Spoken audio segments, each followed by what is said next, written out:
नमस्कार दोस्तों, आप सभी का स्वागत है हमारे इस नए YouTube चैनल के ऊपर।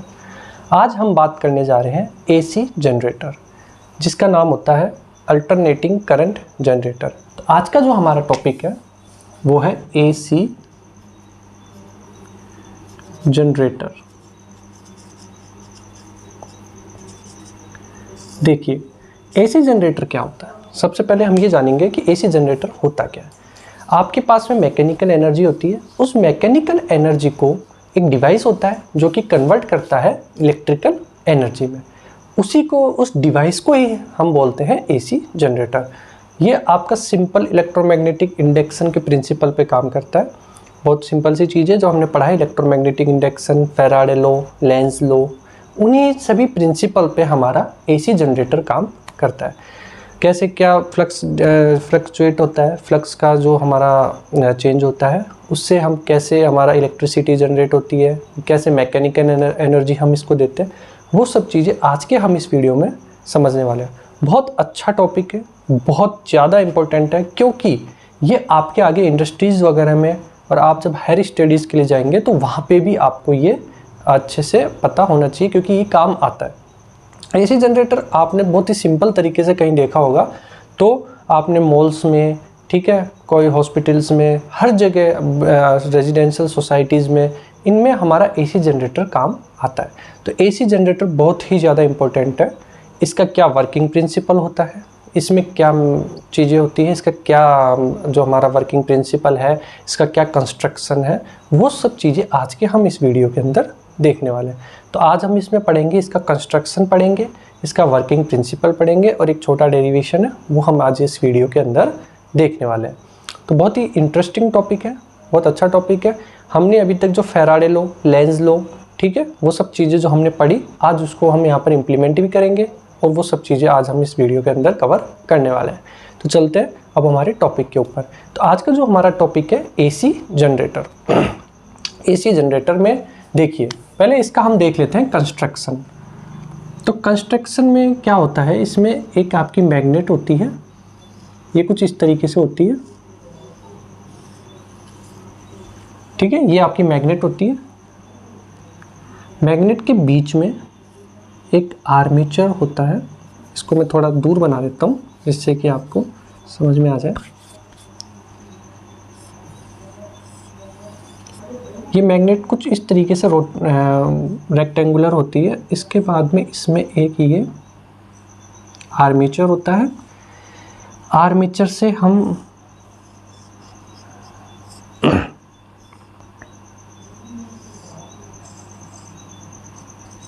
ये हमारा रेजिस्टेंस होता है, आर्मेचर होता है। इस पे ये इस तरीके से एक रिंग्स होती है, ये रिंग्स होती हैं कुछ इस तरीके से। एक्चुअली में जो ये रिंग के थ्रू ये जो आपको ये दिख रहा है, ये एक्चुअली में कुछ इस तरीके से कनेक्ट होता है कि ये इस रिंग के साथ में कनेक्ट होता है। ये डायरेक्टली कनेक्ट नहीं कर सकते हम इसको रिंग के साथ में कनेक्ट करते हैं। और यहाँ पर आपकी ब्रशेस लगी होती है,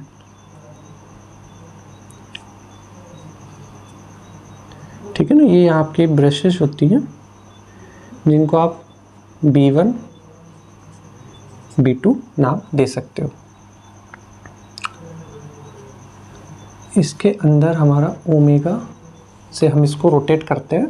ये मैग्नेट कुछ इस तरीके से होती है, जैसे कि मैं यहाँ जो रेक्टेंगुलर में आपको दिखा रहा हूँ, ये इतना ऐसे थोड़ा सा रेक्टेंगुलर नहीं होता, ये थोड़ा इस तरीके से होती है। इनकी जो साइज है कुछ इस तरीके से, ये इस तरीके से होंगी लगी हुई, और साथ में इनमें एक कर्व शेप, ये इस तरीके का नहीं होगा, इस तरीके से थोड़ा सा आपका कर्व शेप होता है,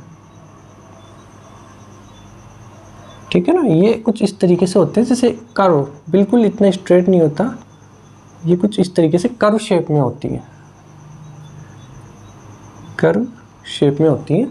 ये आपकी मैग्नेट हो गई, नॉर्थ पोल, ये साउथ पोल, आप इनको लिख सकते हो मैग्नेट। ये आपकी मैग्नेट हो जाएगी और मैग्नेट के साथ में ये आपका आर्मेचर होता है। ये वाला जो पार्ट होता है ये आर्मेचर होता है, ये रेक्टेंगुलर होता है। इसके बीच में ये आपका मैग्नेटिक फील्ड होता है, ठीक है ना। ये मैग्नेटिक फील्ड होता है, इसके अंदर ये आपकी रिंग होती है S1 एंड S2। तो कंस्ट्रक्शन सबसे ज़्यादा इम्पोर्टेंट होता है कि जो हम जनरेटर यूज़ कर रहे हैं उसका कंस्ट्रक्शन कैसा होगा। तो कंस्ट्रक्शन के लिए सबसे पहले हम यहाँ 2 मैग्नेट यूज़ करते हैं। मैग्नेट की जो शेप होती है हल्की सी थोड़ी सी कर्व शेप में होती है, थोड़ा कर्व शेप में होती है। उस कर्व शेप की जो मैग्नेट होती है नॉर्थ पोल और साउथ पोल, ठीक है। तो आपको पता है मैग्नेटिक फील्ड की डायरेक्शन आपकी नॉर्थ पोल से साउथ पोल रहेगी। अब आपको देखने वाली बात ये है, यहाँ इसकी करंट की डायरेक्शन ऐसे होगी, यहाँ आपकी करंट की डायरेक्शन ऐसे होगी, ठीक है। तो हम यहाँ बात कर रहे हैं सबसे पहले कंस्ट्रक्शन की। तो सबसे पहले कंस्ट्रक्शन के अंदर हमारे पास में यहाँ 2 मैग्नेट होंगी, एक नॉर्थ पोल और एक होगा मेरा साउथ पोल। ये दोनों बहुत ही हाई क्वालिटी की मैग्नेट होगी। इसके अंदर आपका जो ये आर्मेचर होता है इसको हम बाउंड कर देते हैं, मतलब रिंग उसको हम n नंबर ऑफ टर्न्स दे देते हैं सॉफ्ट आयरन की। तो ये जो अब मैं इसमें दिखा नहीं सकता, तो थोड़ा सा आप इसको कुछ इसी तरीके से समझेंगे कि कुछ इस तरीके से ये पूरी कर्व जो होती है ये इस तरीके से, तो ये सॉफ्ट आयरन की होती है, सॉफ्ट आयरन। सॉफ्ट आयरन का देखिए यहाँ पर यूज क्यों होता है, ये मतलब एक्चुअली में जो आर्मेचर होता है उसके बिल्कुल राउंड शेप में चारों तरफ से उसको हम लपेट देते हैं। कहने का मतलब ये है कि आर्मेचर जो है उसको हमने लपेट दिया सॉफ्ट आयरन से। देखिए सॉफ्ट आयरन का काम ये होता है कि जो मैग्नेटिक फील्ड है तो वो मैक्सिमम मैग्नेटिक फील्ड रहे, यहाँ पर जो हमारा मैग्नेटिक फील्ड नॉर्थ पोल से साउथ पोल की तरफ आ रहा है वो मैक्सिमम रहे, जिससे कि आपका आर्मेचर को वहाँ पर फ्लक्स का जो चेंज ऑफ रेट है वो बहुत अच्छे से हो। क्योंकि हमारे पास में फैराडे लॉ हम यूज़ करेंगे और हमारा लेंज लॉ यूज़ करेंगे इसके अंदर। देखिए प्रिंसिपल काम करेगा इलेक्ट्रोमैग्नेटिक इंडक्शन के ऊपर ही काम करेगा। तो जो मैग्नेटिक जो फील्ड होगा जो बहुत ज़्यादा से ज़्यादा जनरेट हो और हम उसको मैक्सिमम यूटिलाइजेशन करें, उसके लिए हम सॉफ्ट आयरन कोर यूज़ करते हैं। तो सॉफ्ट आयरन कोर का काम सिर्फ यही है कि आर्मेचर को चारों तरफ से उसको अच्छे से लपेट देंगे। अच्छे से लपेट देने से हमारे पास में जो मैग्नेटिक फील्ड की जो इंटेंसिटी है बहुत अच्छे से बढ़ जाए। तो पहली चीज़ क्लियर हो गई कि हम यहाँ सॉफ्ट आयरन कोर क्यों यूज़ कर रहे हैं। मैं इसमें दिखा नहीं रहा, एक्चुअली ये इसके चारों तरफ इस तरीके से होता है। और साथ में जो ये आर्मेचर और जो हमारे ये मैग्नेट्स लगी होती हैं वो कुछ एक दूसरे के परपेंडिकुलर होती है, क्योंकि जो मूवमेंट होगा वो एक दूसरे के परपेंडिकुलर होगा, जिससे कि जो मैग्नेटिक फ्लक्स जो जनरेट हो, इंड्यूस्ड मैग्नेटिक फ्लक्स, वो आपका मैक्सिमम हो। तो इसके अंदर हमारे पास में आर्मेचर को हम ओमेगा जो हमारी वेलोसिटी है उससे हम उसको रोटेट कराएंगे, ठीक है। उसके बाद में देखिए 2 हमारे पास में यहाँ रिंग लगी होती है S1 और S2। इन रिंग्स का काम क्या है, ये रिंग्स हमारे पास में इसलिए ज़रूरी होती हैं क्योंकि ये रिंग्स से ही आपका आर्मेचर कनेक्ट होता है। देखिए आर्मेचर बहुत तेज़ स्पीड से घूमता है, मतलब अगर आप जनरेटर की बात कर रहे हैं तो आपका RPM 2000 RPM होता है, मतलब रोटेशनल पर मिनट 2000 बार वो घूम जाता है। 2000 RPM तक हम काउंट करते हैं, 1500 RPM, 1800, 2000, तो मतलब 1500, 1800, 2000 तक RPM। जितना ज़्यादा उसकी कैपेसिटी होगी उतना ज़्यादा उसका RPM होता है। तो आपका ये यहाँ देखने से आपको पता लग रहा है कि इसका कितना RPM होगा, मतलब रोटेशनल पर मिनट कितना, एक ही मिनट में ये 2000 टाइम्स आपका रोटेट हो जाएगा। तो अगर आप इसको डायरेक्ट सर्किट के अंदर यूज़ करते हैं, अगर आप इसको डायरेक्ट सर्किट के अंदर यूज़ करते हैं तो आपकी जो ये सिस्टम है ये टूट जाएगा, यहाँ पर ही कनेक्ट नहीं होगा, इस पर यहाँ पर फोर्स लगेगा और फोर्स की वजह से आपका जो सर्किट है वो टूट जाएगा। तो उसके लिए हम यहाँ पर क्या करते हैं, रिंग्स यूज़ करते हैं। तो बिल्कुल क्लियर हो गई बात कि S1 S2 जो है वो यहाँ पर रिंग्स हैं, वो रिंग्स को हम यूज करते हैं कनेक्टिविटी के लिए, कि जिससे कि प्रॉपर ये इसको कनेक्टिविटी मिले और यहाँ पर कोई भी हमारा सर्किट है जो कि डैमेज नहीं हो। उसके लिए हम S1 S2 मतलब 2 हमारी रिंग्स यूज करते हैं। तो बात बिल्कुल क्लियर हो गई कि हम जो यहाँ रिंग्स यूज़ कर रहे हैं उनका क्या काम है। साथ में हमारी रहती हैं कार्बन ब्रशेज। कार्बन ब्रशेज जो होती है वो जो भी हमारी इलेक्ट्रिसिटी जनरेट हो रही है उसको हमारे सर्किट तक प्रॉपर पहुँचाने के लिए कार्बन ब्रशेज हम यूज़ करते हैं।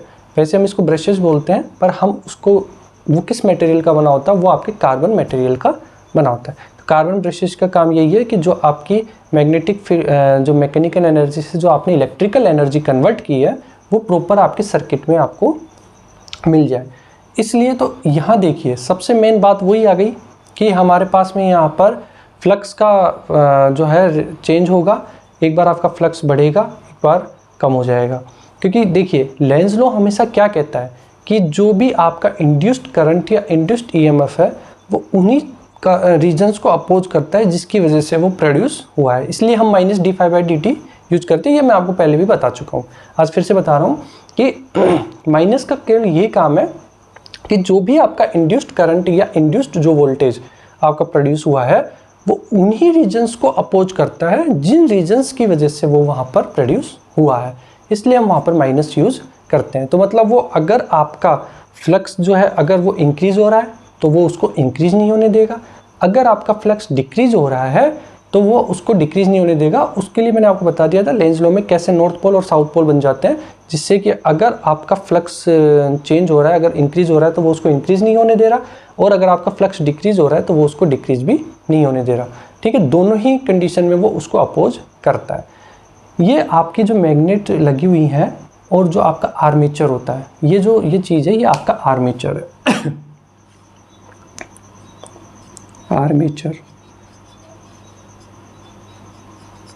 आर्मेचर जो होता है, जो दोनों आपके नॉर्थ पोल और साउथ पोल के जो बीच में आपने रखा हुआ है, वो आर्मेचर, उसको हमने सॉफ्ट आयरन कोर से उसको लपेट दिया है। तो ये आर्मेचर के ऊपर जो लगने वाला जो ये फ्लक्स यहाँ पर इंड्यूस्ड होगा, आपका जो भी फ्लक्स में जो रेट ऑफ चेंज होगा वो इसके ऊपर यहाँ पर प्रोड्यूस होगा और आपकी इंड्यूस्ड करंट प्रोड्यूस होगी। उसी करंट को हम, जो हमारा इंड्यूस्ड वोल्टेज जो प्रोड्यूस होगा, उसी को हम यहाँ पर इन जो रिंग्स है S1 S2 और हमारी कार्बन ब्रशेज B1 B2 इनके अकॉर्डिंग, इनके साथ लेकर के हम और हमारे सर्किट को कनेक्ट करके और हम यहाँ पर वोल्टेज ले सकते हैं। ठीक है, तो बहुत ही सिंपल सी चीज़ है। AC जनरेटर का काम क्या है कि यहाँ पर आपको मैकेनिकल एनर्जी से ये डिवाइस आपको इलेक्ट्रिकल एनर्जी प्रोवाइड कराता है। अब देखिए आप एक चीज़ देखेंगे कि सर आपने यहाँ पर इसको रोटेट करवाया तो आपका फ्लक्स में चेंज होगा। पहले फ्लक्स आपका बढ़ेगा तो वो आपका जो यहाँ पर इंड्यूस्ड ईएमएफ है वो उसकी डायरेक्शन, उसके अपोजिशन में एक और करंट प्रोड्यूस करेगी, वो उसको अपोज करेगी। क्योंकि जिन रीजन्स को वो जिस रीजन की वजह से प्रोड्यूस हो रहा है आपका ईएमएफ, वो आपका अपोज करेगा उस चीज़ को कि सर फ्लक्स में अगर चेंज होता है तो आपका इंड्यूस्ड ईएमएफ हो जाता है, मतलब इंड्यूस्ड आपका ईएमएफ इंड्यूस हो जाता है। तो जो वो इंड्यूस्ड ईएमएफ है वो उन्हीं रीजन्स का अपोज करेगा। तो सर ये तो स्पीड स्लो हो जाएगी। उसके लिए हमने क्या किया, मैकेनिकल एनर्जी उसको बाहर से प्रोवाइड करा रहे हैं। अगर आपने डीजल जनरेटर की बात करी होगी तो इसके अंदर क्या होता है कि ये सिस्टम सिर्फ इलेक्ट्रिकल पार्ट है। इसके अंदर हम क्या यूज़ करते हैं, वहाँ पर पिस्टन वगैरह वो सब चीज़ें लगी होती हैं। तो हम उसमें, आपने देखा होगा कि जैसे लाइट जाती है तो हम उसमें डीजल डाल के रखते हैं, वहाँ से हम उसको मैकेनिकल एनर्जी देते हैं। क्योंकि इसको रोटेट करने के लिए आपको एक फोर्स की ज़रूरत होगी, आपको अपने पास से उसको एनर्जी देनी पड़ेगी। वही एनर्जी आपको रिस्टोर होकर के वापस इलेक्ट्रिकल एनर्जी में कन्वर्ट होकर के मिल जाती है। तो बहुत सिंपल सा है ये AC जनरेटर। आई थिंक आप लोगों को इसका कंस्ट्रक्शन समझ में आ गया होगा। एक एक चीज़ मैंने आपको बता दी है कि ये आपकी मैग्नेट्स होती हैं। मैं यहाँ लिख देता हूँ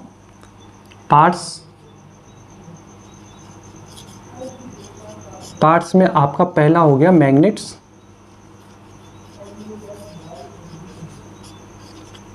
सेकंड हो गया आपका आर्मेचर,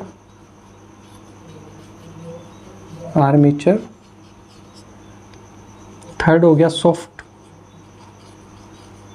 आयरन,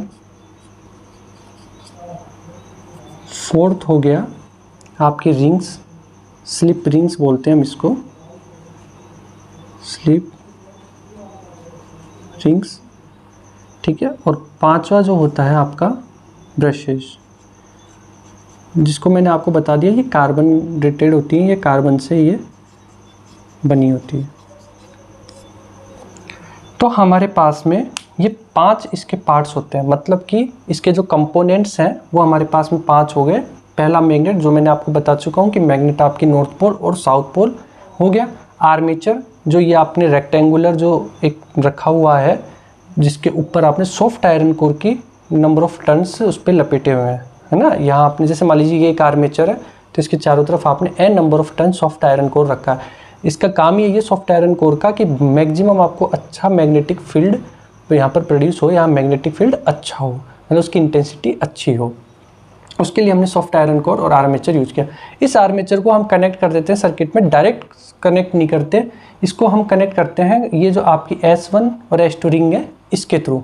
ये रिंग्स का काम यही होता है कि जब आपका आर्मेचर मूव करेगा, रोटेशन करेगा, बहुत तेज़ रोटेशन करता है, आरपीएम मतलब 1500 आरपीएम रोटेशन पर मिनट होता है, 2000 3000 बहुत हाई रेंज पे आपका आरपीएम होता है रोटेशन पर मिनट।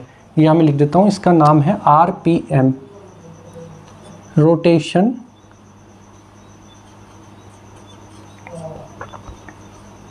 पर मिनट। तो आरपीएम हो गया आपका रोटेशन पर मिनट, मतलब इतना हाई रोटेट करता है ये आर्मेचर। तो ये जो अगर आप डायरेक्ट सर्किट में उसको बाहर कनेक्ट कर देते हो तो ये टूट जाएगा, पूरा आपका सिस्टम यहाँ से ब्रेक हो जाएगा। उसको प्रिवेंट करने के लिए, उसको हम बचाने के लिए हमारी स्लिप रिंग्स यूज़ करते हैं। तो स्लिप रिंग्स का काम यही है। और दूसरा काम यह है कि ईजिली जो हमारी यहाँ पर इंड्यूस्ड जो वोल्टेज है, जो हमारा करंट है, वो फ्लो ईजिली हो जाए। जो हमारे यहाँ पर से जो हमारी करंट प्रोड्यूस होगी, जिसे हम इंड्यूस्ड करंट बोलते हैं, वो ईजिली हमारी यहाँ पर सर्किट में फ्लो हो जाए। उसी के लिए हम स्लिप रिंग्स यूज करते हैं। पांचवा होता है आपका ब्रशेज। तो ये ब्रशेज का काम यही है, जो भी आपकी मैकेनिकल एनर्जी जो जनरेट हुई है उसको कैरी फॉरवर्ड करने का काम, उसको ईजिली ट्रांसफ़र करने का काम होता है। जो इलेक्ट्रिकल एनर्जी आप यूज़ करोगे, क्योंकि इलेक्ट्रिकल एनर्जी का मतलब करंट ही हो गया, तो वो करंट इन्हीं ब्रशेज के थ्रू जाता है। तो ये स्लिप रिंग का काम तो इसको प्रिवेंट करने का होता है। कार्बन ब्रशेज का काम इसको ईजिली आपका आगे आपके सिस्टम के अंदर फ्लो हो जाए करंट, उसके लिए हम यहाँ पर यूज करते हैं। दोनों चीज़ें हमने क्लियर कर ली कि ये कार्बन ब्रशेज का क्या काम है, ठीक है, और हमारी मैग्नेट का क्या काम है, सॉफ्ट आयरन का क्या काम है, वो सब चीज़ें, आर्मेचर का क्या काम है, वो सब चीज़ें हमने इसको मैनेज कर लिए। तो ये तो हमारे हो गए पार्ट्स। अब इसका वर्किंग प्रिंसिपल क्या है, क्योंकि वर्किंग प्रिंसिपल भी आपको पता होना ज़रूरी है। तो वर्किंग प्रिंसिपल ये है कि ये इसका वर्किंग प्रिंसिपल है, ये इलेक्ट्रोमैग्नेटिक इंडक्शन पे काम करता है। इलेक्ट्रोमैग्नेटिक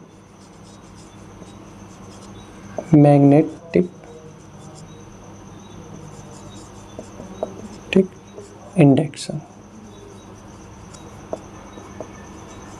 इलेक्ट्रोमैग्नेटिक इंडक्शन ये जो आपका काम करेगा, ये पूरा कंप्लीटली इलेक्ट्रोमैग्नेटिक इंडक्शन पे काम करता है। उसमें हम फैराडे लॉ, लेंज लॉ दोनों हम यहाँ पर यूज़ करते हैं। अब देखिए इस पर आपने सॉफ्ट आयरन कोर के n number of turns use करें, तो आपको वो n नंबर ऑफ टर्न्स का भी पता होना चाहिए कि n नंबर ऑफ टर्न्स हम कैसे यूज कर रहे हैं। मैक्सिमम ये कब आएगा, अब देखिए मैं आपको बता रहा हूँ, आर्मेचर जो है ये इसके दोनों के परपेंडिकुलर होता है, ठीक है। ये बोर्ड पे हम आपको दिखा नहीं पाएंगे कि परपेंडिकुलर कैसे होता है, पर परपेंडिकुलर होता है जिससे कि आपको मैक्सिमम आपका मैग्नेटिक फील्ड वहाँ पर रहे और उस पे ऊपर, तो आपको जितना ज़्यादा इसके ऊपर एक्सटर्नल फोर्स देना पड़ेगा तो वही आपकी मैकेनिकल एनर्जी हो जाएगी और उसके बाद ये कन्वर्ट होकर आपको इलेक्ट्रिकल एनर्जी में मिल जाएगा। तो प्रिंसिपल हो गया आपका इलेक्ट्रोमैग्नेटिक इंडक्शन। इलेक्ट्रोमैग्नेटिक इंडक्शन का यही रीज़न है कि आपका फैराडे लॉ क्या कहता है कि आपका जितना फ्लक्स में चेंज होगा, अगर आपका फ्लक्स इंक्रीज हो रहा है तो आपका इसके अंदर सर्किट के अंदर इस तरीके से करंट का फ्लो होगा कि वो उन्हीं रीजन्स को अपोज करेगा जिन रीजन्स की वजह से वो रेट ऑफ चेंज हो रहा है, ठीक है। तो फ्लक्स के चेंज होने को उसको अपोज करेगा, वो ही आपका फैराडे लॉ होता है इसमें। तो कि मतलब अगर इंक्रीज होगा फ्लक्स तो वो उसको इंक्रीज नहीं होने देगा, डिक्रीज हो रहा है तो वो उसको डिक्रीज भी नहीं होने देगा। तो यही इसका मेन प्रिंसिपल होता है, ये इसकी कंस्ट्रक्शन होती है, वो मैंने सब चीज़ें आपको डिस्कस कर दी है। हम यहाँ पर पढ़ रहे थे कि इलेक्ट्रोमैग्नेटिक इंडक्शन प्रिंसिपल हो गया। अब हम इसका पढ़ेंगे यहाँ पर डेरिवेशन। डेरिवेशन क्या है, इसका एक छोटा डेरिवेशन है कि कैसे हम इसमें चीज़ों को यूज करते हैं, वो सब चीज़ें हम इसमें देखेंगे। देखिए डेरिवेशन क्या है, ये इसका प्रिंसिपल हो गया। आपको पता है कि थीटा बराबर होता है आपका ओमेगा टी, जो एंगल है, तो यहाँ पर एंगुलर आपने वो ले लिया क्योंकि आपने कितना रोटेशन हो रहा है ओमेगा से, और टी इसका कितना टाइम पीरियड है। तो थीटा बराबर ओमेगा टी होता है। अब देखिए फाई बराबर बी ए कोस थीटा होता है। थीटा की वैल्यू मैं यहाँ से पुट कर सकता हूँ, तो फाई बराबर B A cos omega T मैं यहाँ इसको लिख सकता हूँ। अब ध्यान से देखिएगा, फाई बराबर B A cos omega T. Phi क्या है? मेरा rate of change of flux, मतलब फ्लक्स में आपका कितना चेंज हो रहा है। तो ये फाई वही तो आपका इंड्यूस्ड ईएमएफ होगा। तो ई बराबर माइनस का D phi by D T होता है, ये आप लोगों को पता है।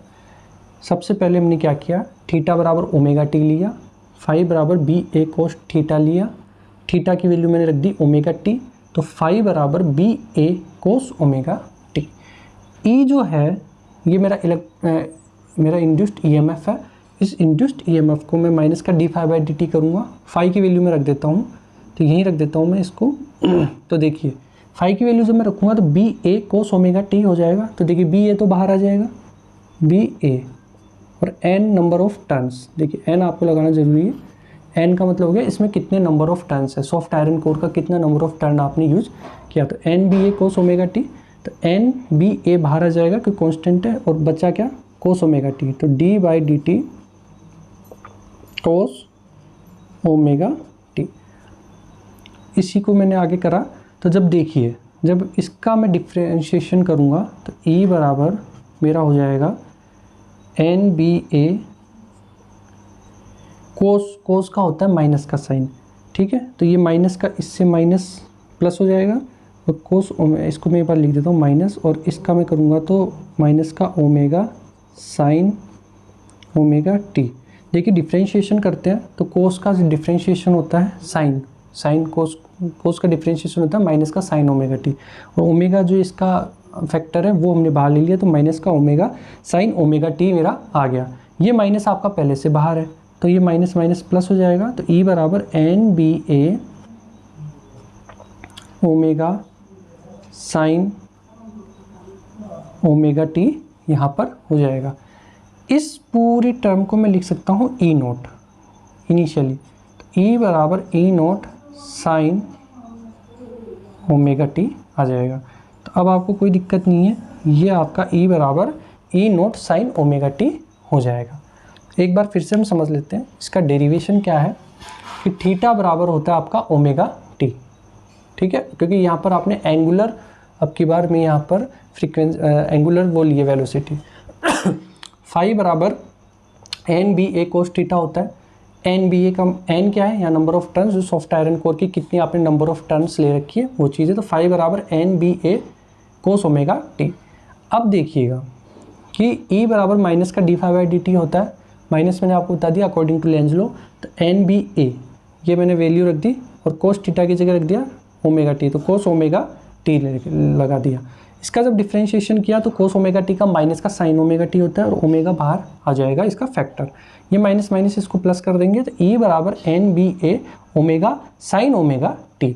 तो जो साइन ओमेगा टी को छोड़ेंगे तो ये जो आगे की टर्म है ये ई नोट काउंट हो जाती है। तो मतलब आपका जो इनिशियली जो था और ये, तो ई बराबर ई नोट साइन ओमेगा टी, ये भी आपका ईएमएफ ही होता है, पर ई बराबर ई नोट साइन ओमेगा टी यहाँ पर होगा। तो इस तरीके से ये इसका डेरिवेशन होता है। तो ये इसका कंप्लीट आपका जो जनरेटर है उसका ये डायग्राम होता है, और ये इसके पार्ट्स हैं, मतलब इसके कंपोनेंट्स, ठीक है, और ये इसका वर्किंग प्रिंसिपल है, और ये इसका डेरिवेशन है। तो ये कंप्लीट हमने आज इसको इस वीडियो में कवर कर लिया। आई होप कि ये समझ में आ गया होगा आपको। नहीं आएगा तो एक बार फिर से आप वीडियो को रिवाइंड करके देखना, और अच्छे से इसके वर्किंग प्रिंसिपल को, इसके कंपोनेंट्स को और इसके डेरिवेशन को अच्छे से लर्न करना है, अच्छे से उसको एक्सप्लेन करना है, जिससे कि आपको ये, क्योंकि ये बार बार रिपीट होकर एग्ज़ाम में पूछा जाता है, तो ये आपको बिल्कुल अच्छे से समझ में आ गया होगा। Thank you so much.